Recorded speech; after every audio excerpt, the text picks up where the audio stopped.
Zakladateľmi projektu Zelená stromom.sk sú spoločnosti Solitéra, Technická univerzita vo Zvolene a Gymnázium na Školskej ulici.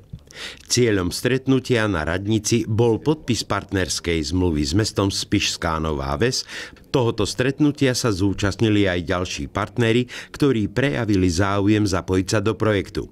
Preto sa stretnutia zúčastnil aj generálny riaditeľ spoločnosti Embraco Slovakia Norbert Brat, riaditeľ správy Národného parku Slovenský raj Bedřich Hájek a ďalší sympatizanti projektu. Dnešným dňom, keďže tá zmluva je podpísaná, tak mesto má za úlohu vlastne vyhľadávať a pomáhať občanom hľadať lokality, upresňovať ich, vyberať typy stromov, ktoré sa na tie lokality hodia a tie stromy postupne preberať ako dar od týchto občanov, ktoré sa na tie lokality vysadia. Z povedaného vyplýva, že odteraz si môžu občania aj organizácie zakúpiť stromy rôznych veľkostí od balkónových stromčekov až po stromy 3 až 5 metrové, ktoré následne budú vysadené vo vybraných lokalitách. Na jar, alebo možno že na jeseň tohto roku sa bude vysádzať na lokalite Nábrežie Hornádu.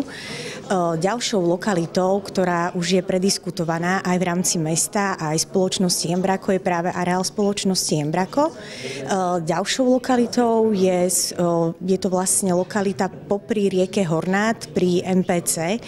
A poslednou lokalitou, v rámci ktorej sa bude vysádzať, je práve areál gymnázia. O tomto vám už viac povie pán riaditeľ gymnázia. Samotnou inšpiráciou už bolo oslovenie byť spoluzakladateľom tohto projektu a využiť entuziazmus žiakov na to, aby dokázali túto myšlienku preniesť potom medzi široké masy ľudí a byť takými ťahuňmi tohto projektu.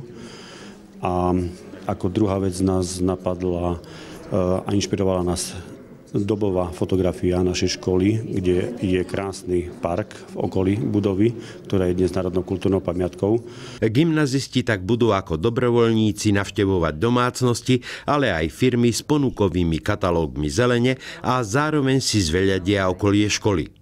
Projekt sa však netýka len zelene. Veľmi dôležitý moment sú samotné doplnkové aktivity k týmto stromom, tak sú vtáčie budky a chrobáčie hotely. Je to špeciálna komodita, ktorá vlastne spolu s Národným parkom Slovenský raj, verím tomu, že má zelenú. Základné školy dokážu vlastne tie budky maľovať, stredná priemyselná škola do Revárska ich dokáže vyrábať a miestne organizácie samozrejme za nejaké sponzorské peniažky môžu ich kupovať a vlastne v regióne Spiša sa budú vysázať. Plán je 500 budok za tých 5 rokov. Dodajme, že tento ambiciózny projekt počíta aj so spoluprácou základných a základnej umeleckej školy pri skrášľovaní nevzhľadných oplotení a múrov, inštaláciou detských výtvarných prác.